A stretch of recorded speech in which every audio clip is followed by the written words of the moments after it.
Nosotros queremos saludar a nuestro invitado de la tarde. Se trata del artista Dionisio Blanco. Él es responsable de muchas de las tantas artes que tenemos en la República Dominicana. Buenas tardes, Dionisio, bienvenida al Patrón de la Tarde. Tu micrófono, Dionisio. Tienes que abrir el micrófono, por favor. Aún está apagado. No, todavía. Sí, tienes que chequea a ver que el micrófono está apagado. Dionisio tiene un background muy arduo, muy amplio en diferentes... Se escucha ahí. Ahora se sí, escucha. Dionisio. Ahora sí, perfecto. Buenas tardes, buenas tardes. Buenas tardes. Sí. ¿Cómo estás? Bueno, aquí estamos al pie del cañón, mirándolo a ustedes por allá por Santiago, ¿no?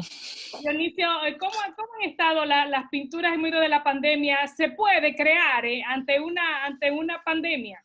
Oh, indudablemente, los tiempos de crisis, los tiempos de problemas son motivo para la creación. Ya hay muchos ejemplos en la historia del arte, ¿no? De obras que son producto de la tragedia, ¿no? Tenemos el caso de Francisco de Goya, por ejemplo, ¿no? Que también pintó alguna escena de una pandemia que hubo en su época, y los desastres de la guerra también, que fueron inspirados en problemas de guerra que había intestina en esos momentos, ¿no? O sea que el arte lo que tiene que hacer es expresar, reflejar lo que sucede en la sociedad. Esa es la labor del artista realmente. ¿En ti cómo llegó el arte, Dionisio? Bueno, eso es muy complicado explicar de cómo llega, ¿no? Pero te puedo decir que desde niño yo tenía la intención, la vocación por el dibujo. O sea, yo empecé haciendo dibujos en las aceras de mi pueblo natal, San Cristóbal. Hice luego estudios en el Liceo Musical Pablo Claudio. Allí tuve un profesor, creo que era de Santiago, se llamaba Pedro de los Santos, que no es Danilo de los Santos, Danicel, ¿no? Que era un gran crítico además y un gran amigo. Lamentamos su partida, ¿no? Claro. Que fue realmente un activista cultural, ¿no? Entonces, Pedro era el profesor de arte en ese momento y empezamos allí, en el colegio Liceo Musical Pablo Claudio.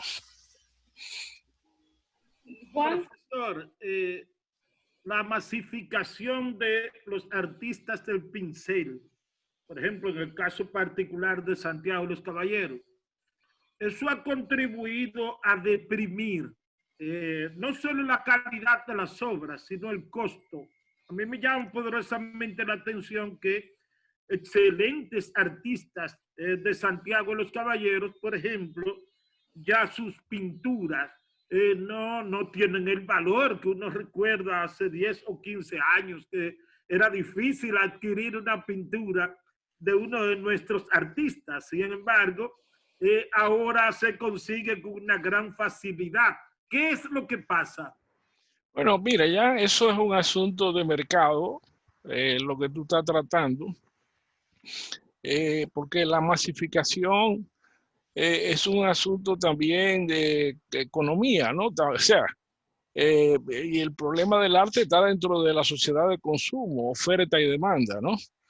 Y si tú produces mucho, pues lógicamente, y vive de tu arte, pues tu arte se puede abaratar. Todo eso depende de la especulación de los mercados.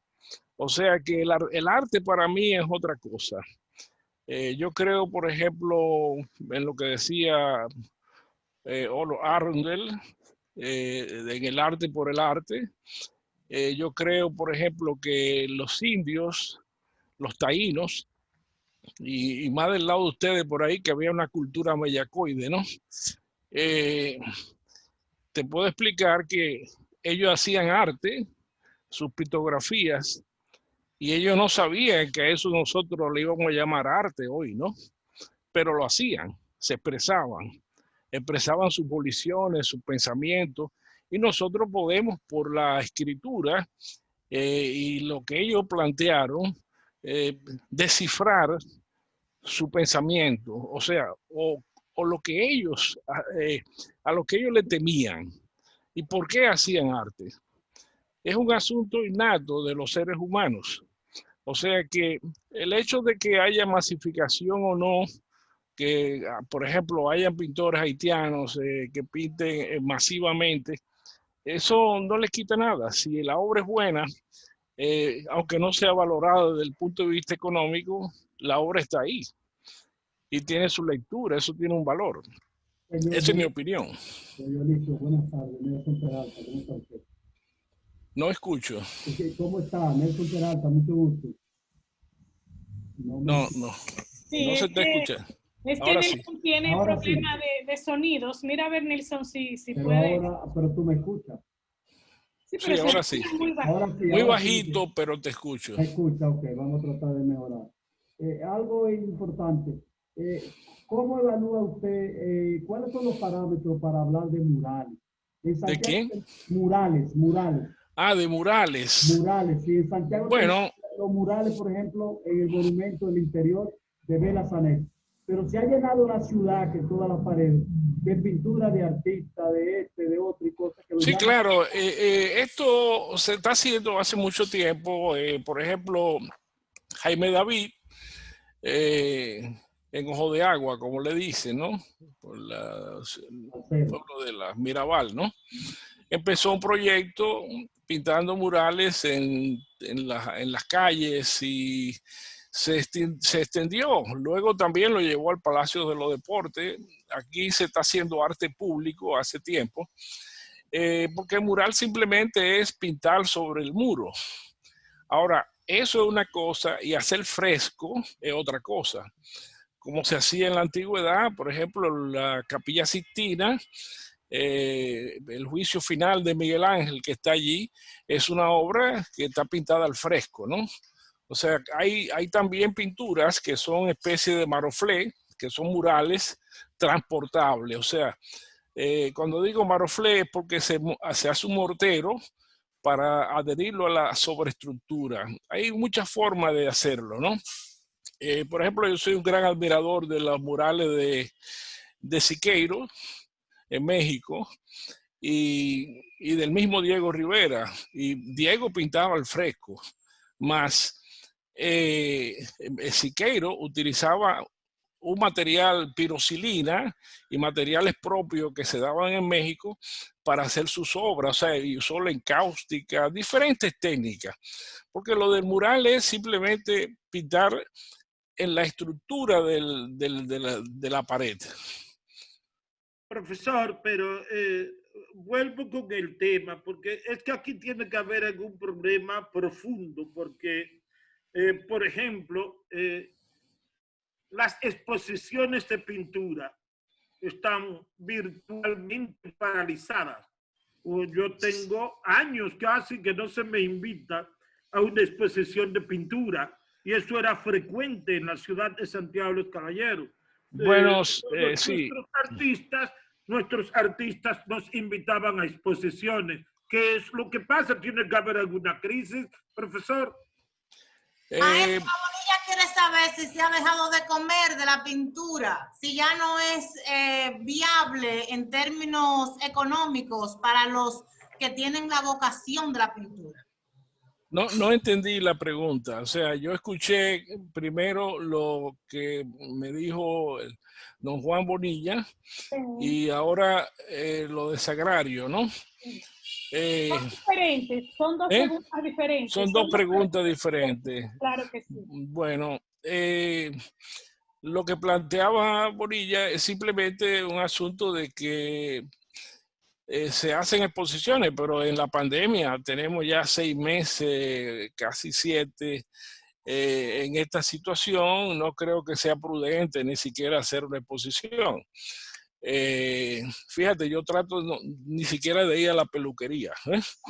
O sea que trato de cuidarme, porque hay que mantener el protocolo de muchas cosas, pero en cuanto a la otra parte de que si se deja de comer o no, yo creo que los artistas que son reconocidos en nuestro país viven de su arte y viven bien, a pesar de altas y bajas que pueden haber. O sea que en este país ya se vive del arte. En otra época no pasaba eso, porque hay galerías que siguen trabajando incluso virtualmente.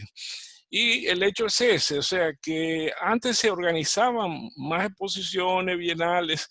Por ejemplo, la Bienal está paralizada hace 5 años, que no, 4, no recuerdo, que no se hace nada, la Bienal Nacional, pero ya la ministra de Educación anunció de que se va a hacer el próximo año. O sea que va a haber una apertura por ahí. Indudablemente la justificación de la administración anterior de Cultura, que yo siempre digo que los ministros de Cultura son como los jefes de la policía cultural, ¿no? Los que tratan de controlar todo a ese nivel. Se va a hacer y creo que va a ser un éxito que se vuelva otra vez a abrir la Bienal, porque es una forma de descubrir nuevos talentos y de darle oportunidad a que la gente, los artistas jóvenes se vayan institucionalizando.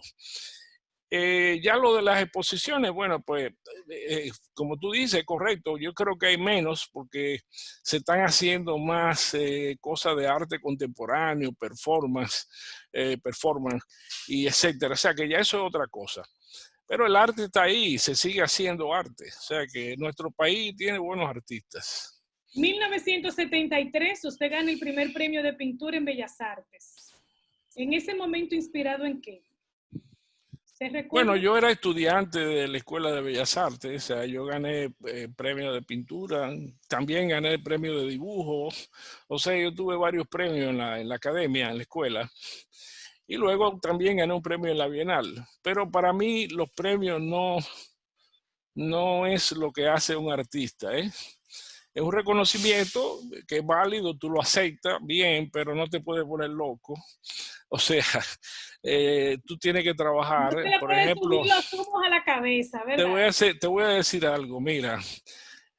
Miguel de Cervantes y Saavedra, el creador del Quijote de la Mancha, nunca tuvo premio.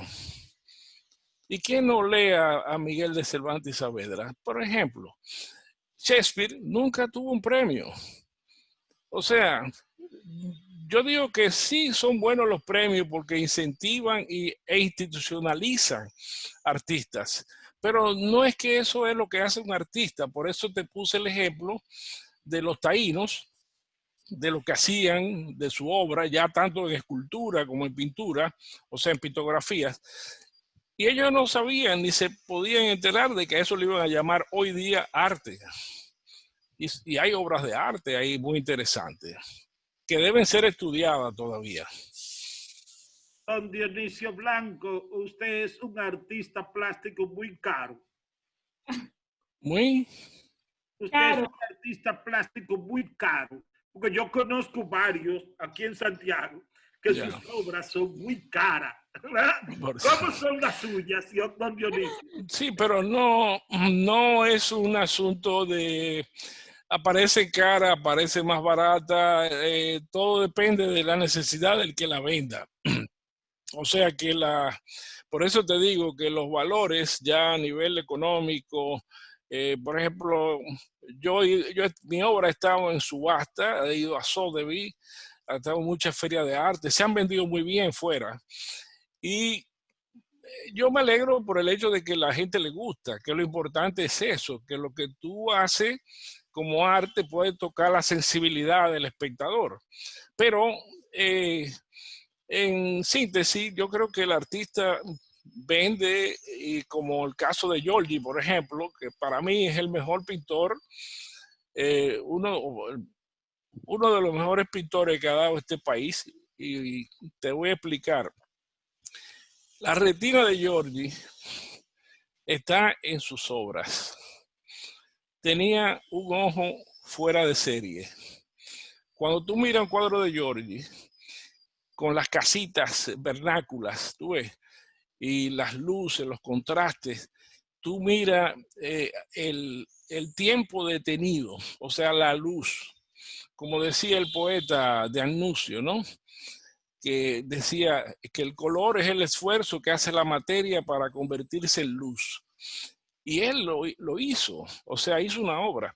Y Giorgi era de lo que cambiaba a veces un cuadro por una botella, porque quería beber. Y nadie compraba arte en esa época, los cuadros se regalaban. Sin embargo, es así. Y si te pongo ejemplo, el caso de Van Gogh, que nunca vendió un cuadro. O sea, hay artistas que son privilegiados. Por ejemplo, Picasso, Chagall, o sea, una serie de pintores que tuvieron la oportunidad de vivir en un momento donde empezaron a hacerse otro tipo de revaloración del arte. Juan, ¿tienes una pregunta? Gladia dice que Sagrario me mandó a detener, me frenó. Profesor, esa inclinación suya por campesinos con grandes sombreros, ¿ah? Usted es un experto en eso. ¿De dónde esa inclinación? ¿Cuál es la expresión suya con eso? El sembrador que sí, mira, lo que pasa es que para mí la siembra de la semilla es una metáfora para la vida. O sea, cuando tú ves una semillita, tienes que imaginarte que dentro de esa semillita hay un árbol. Y cuando tú la siembras, que eso crece, viene el proceso ya de lo que es la cultura. El término cultura nace del cultivo. Entonces, ¿tú crees que hay algo menos importante que tú pensar en eso desde el punto de vista metafísico? Y lo que yo he querido es representar esos personajes con su sombrero sin ponerle la cara para que tú le trates de levantar el sombrero y mirar debajo a ver si encuentra la cara de Dios o la cara tuya como espejo. Porque el arte es eso. Tú tienes que plantear incógnitas y al mismo tiempo hacer que el espectador se involucre con lo que tú estás planteando. Yo quisiera preguntarle, maestro, usted ha estado en diferentes escenarios internacionales con una vida dilatada y exitosa. ¿Usted cree que el pueblo suyo, los dominicanos, le han respondido en la misma dimensión que en el extranjero, en donde compran la dominicanidad a través de sus cuadros? Bueno, indudablemente para mí es un honor haber expuesto en muchos sitios, ¿no? Estados Unidos, Israel, Sudamérica. Yo estaba en la Bienal de Sao Paulo, en la Bienal de Venecia, puse en Italia, en Milano. Bueno, he estado en muchos escenarios, en Alemania, pero el dominicano, para mí, ¿no? El dominicano es muy inteligente. Yo le voy a decir algo. Mucha gente se equivoca a veces, pero es que nosotros somos una mezcla, somos un híbrido de diferentes culturas y ese híbrido es lo que nos ha dado más éxito. Aparte de que somos caritativos, compartimos. El hecho de compartir es lo más importante porque el conocimiento se debe compartir. Y lo que hacemos es eso, o sea, tratar de llevar un mensaje también que tenga que ver con nosotros para que la gente entienda que nosotros también tenemos cosas muy buenas que mostrar. Y ya se ha demostrado, o sea, que los artistas dominicanos han estado en muchos escenarios. Lo que no es, no han tenido quizá el apoyo de algunos sectores de la cultura.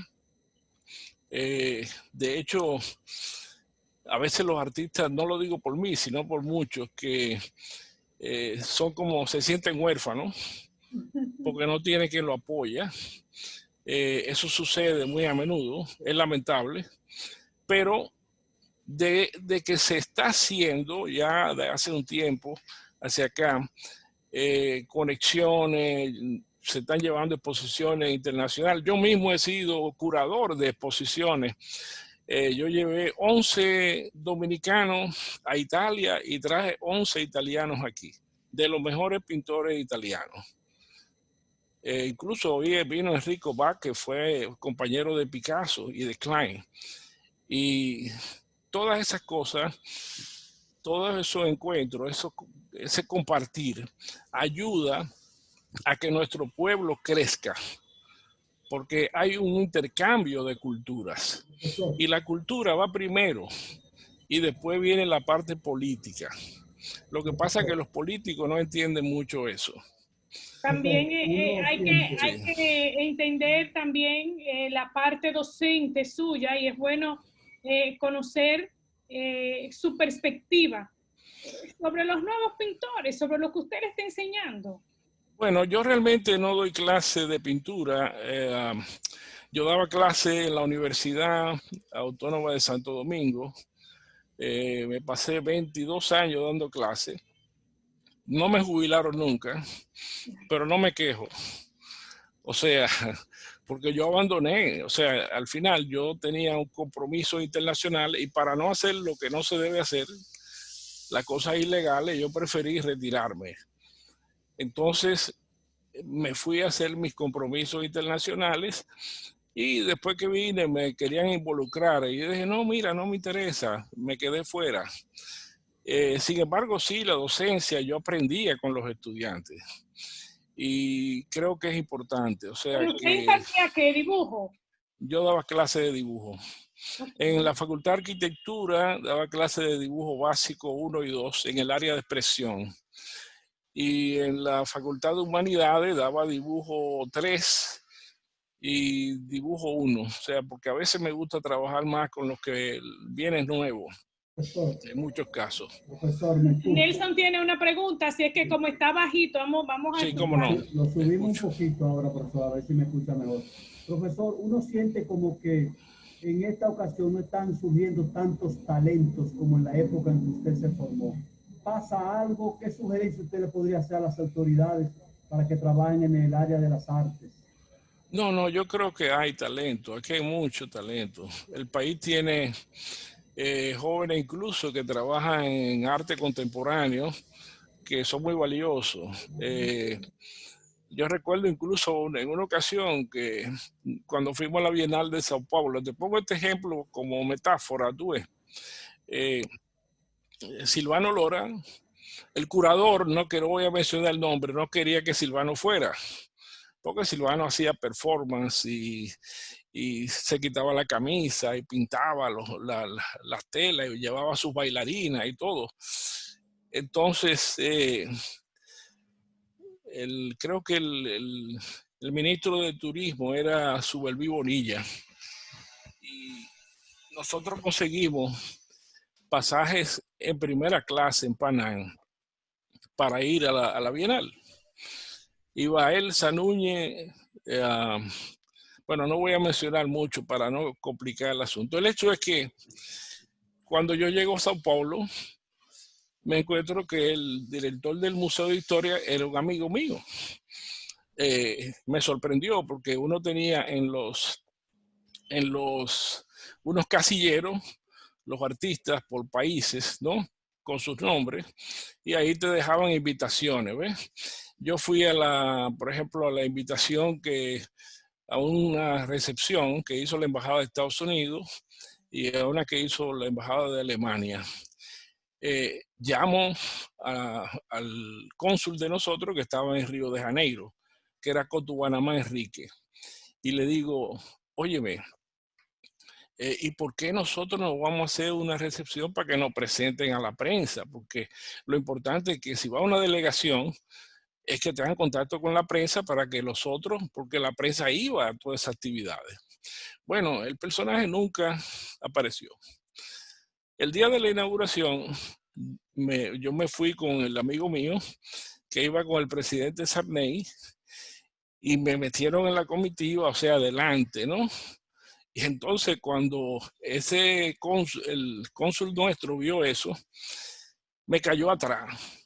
Y yo le dije, no, oye, no te me acerques, que yo te llamé, tuve una semana llamándote y usted no apareció. Y ahora usted viene. No te quiero cerca.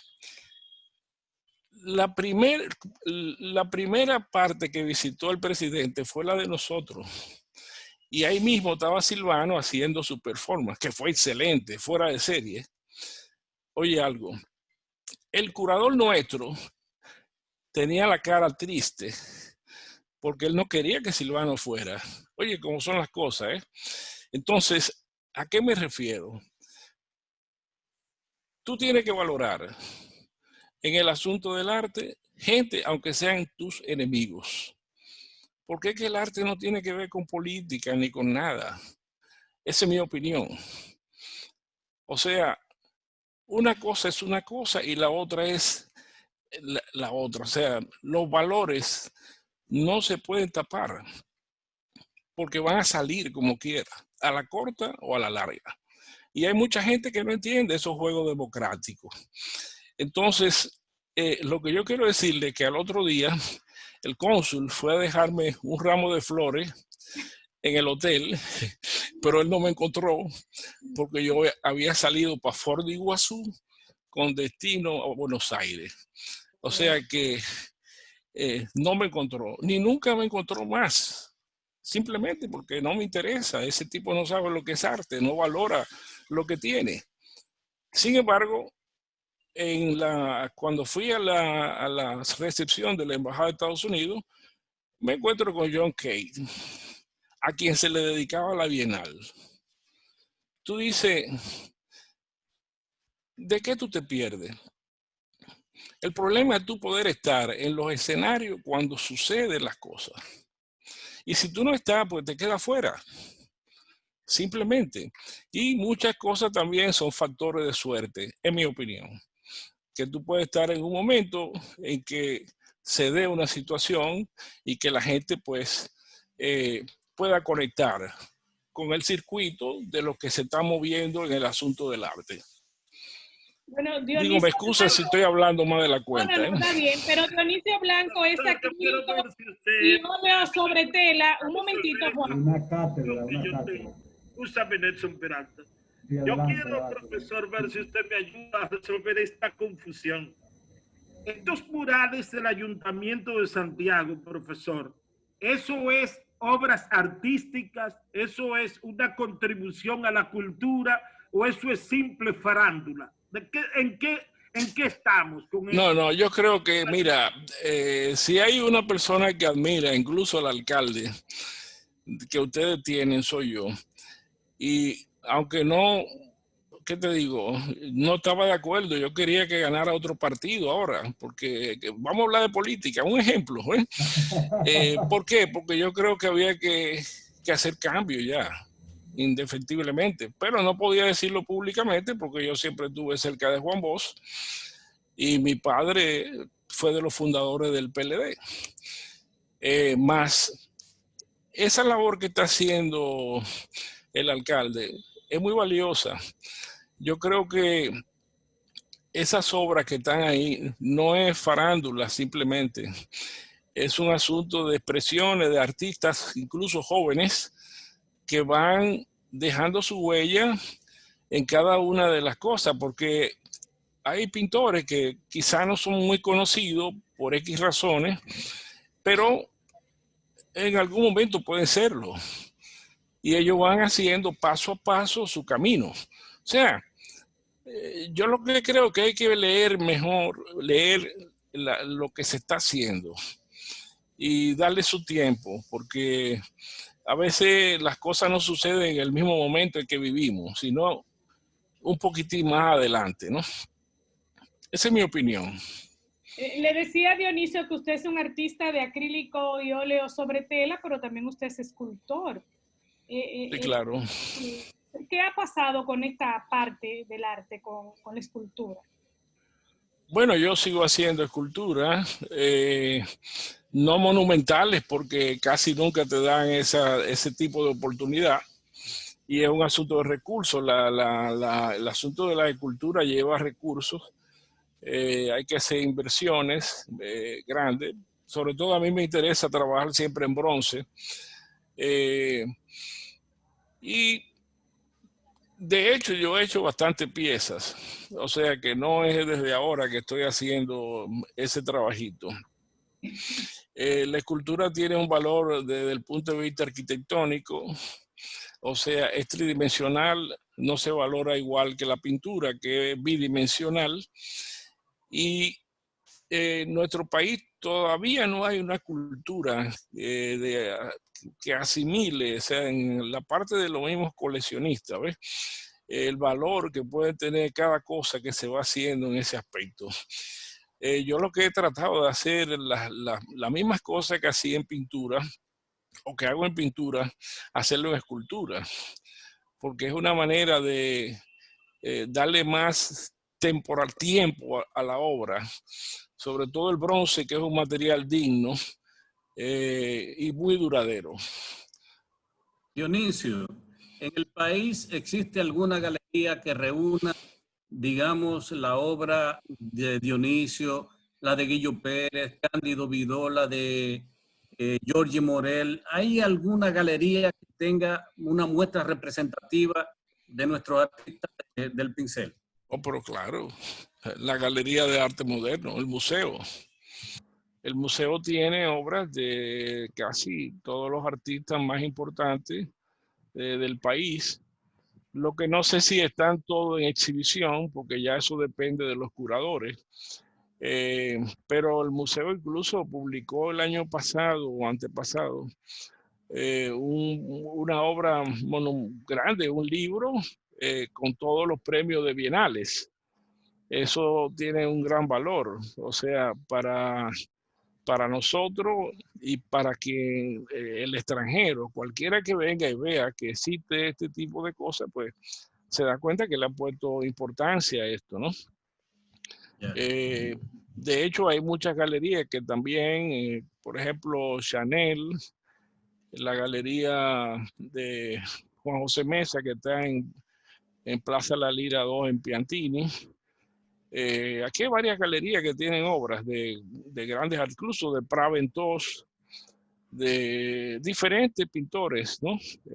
Gauchá, ya esos son españoles, ¿no? Que vinieron como exiliados y fueron los forjadores de la Escuela de Bellas Artes, porque los que hicieron la escuela en los años 40 fueron ellos. O sea, el primer director fue Manolo Pascual.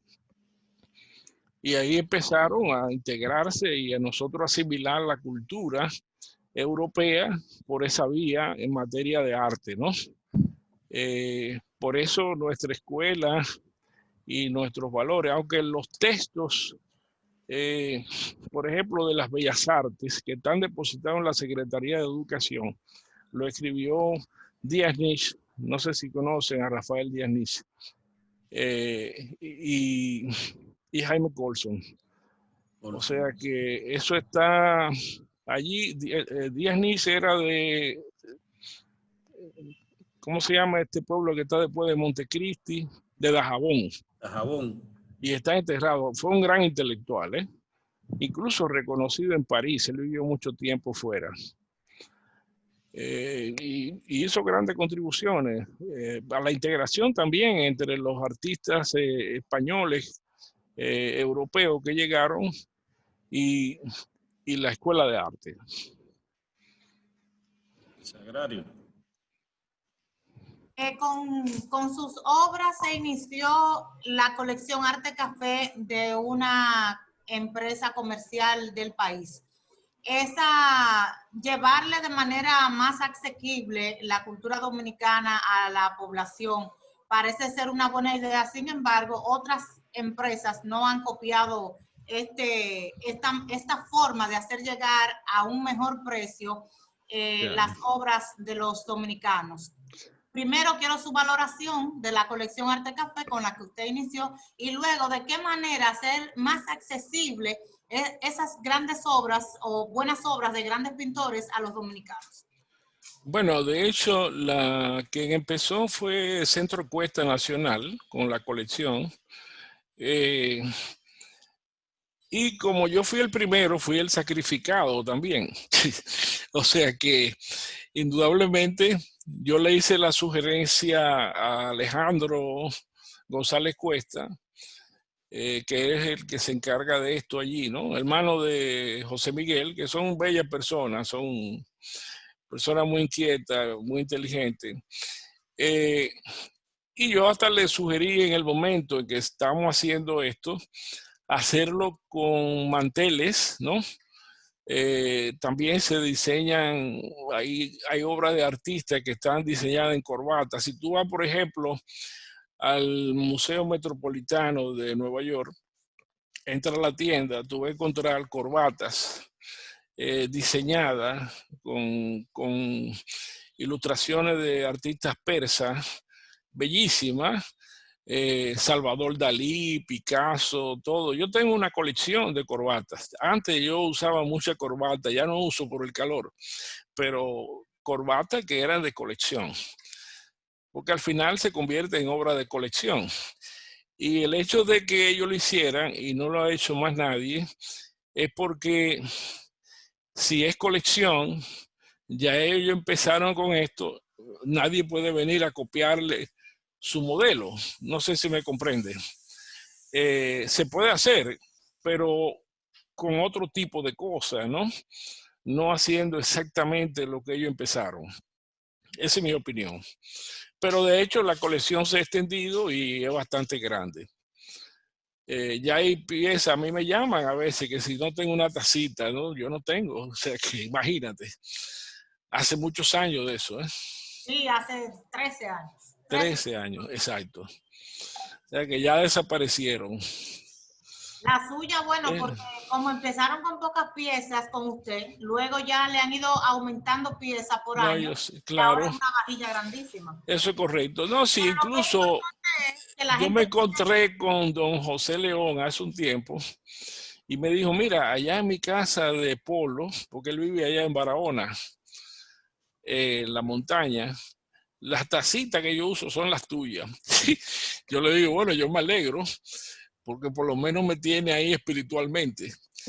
Y antes nosotros no veíamos más porque él iba de cacería a la laguna de Rincón, porque a él le gustaba, no sé si lo hace, ¿no? Porque ahora han prohibido todas esas cosas. Y yo iba con algunos amigos que les gustaba la cacería, pero yo no iba a cazar. Yo iba con una cámara a hacer fotografía de los amaneceres, porque la verdad es que son preciosos y esa zona es bellísima. También a veces me metía en los patos, esa zona, y en otras ocasiones me iba a Bauruco, ¿no? Para ver el mar allá cuando no se perdía el horizonte. Eso es bellísimo, toda esa zona. Bueno, la restauración de obras también es, aparte de curar, también restaurar es una parte importante. Claro. Usted estuvo trabajando en la interminable zona colonial. ¿Por qué la zona colonial ha dado tanto trabajo restaurar, arreglar, modificar? Siempre está en trabajo restaurador. Bueno, realmente yo lo que hacía no era restaurar directamente. Yo fui discípulo de Eugenio Pérez Montaz, que dirigió y todavía dirige gran parte de los trabajos que se hacen en la zona. Yo hacía dibujos arquitectónicos y, o sea, fachadas, muchas veces dibujaba herrajes para algunos libros que se publicaron, incluyendo el que se llama Casas Coloniales, que eso lo escribió Eugenio. Entonces, por ejemplo, si estuve cerca ahora de mi amigo Juan Alberto Núñez, que dirigió la remodelación de Santa Bárbara, y escribí un artículo sobre Santa Bárbara, o sea, que lo titulé Santa Bárbara, cofre mágico del Caribe, porque la verdad que es una iglesia que ya se convirtió en catedral, por bula del Papa. Es una iglesia bellísima, la cual conozco de hace muchos años, porque mi abuela, que es de Santiago, pero vivió muchos años en la Vicente Celestino Duarte, que queda a 2 cuadras de Santa Bárbara. Y ella era de la que daba 10 vueltas a la cuadra, saludaba a todo el mundo como buen santiaguero, y después se metía en la iglesia. Y muchas veces yo la acompañaba. O sea que ya te puedes imaginar. Así tenía que acompañarla a leer rosario. O sea que te puedes imaginar. Qué bien. Y esa es la vida, ¿no? O sea que... Ha sido un gran lujo tenerle esta tarde aquí en el programa. Todos hemos aprendido de sus experiencias. Y sobre todo... Yo también he aprendido de ustedes, porque yo no soy experto en asuntos de comunicación. Pero hemos compartido, eso sí. Claro que sí, claro que sí. Qué bueno. De forma muy amena. Gracias, Dionisio Blanco. Nos ha acompañado hoy en el Patrón de la Tarde, y quizás en otra oportunidad, pues ya cuando podamos estar físicamente, nos encontremos. Claro, gracias a ustedes.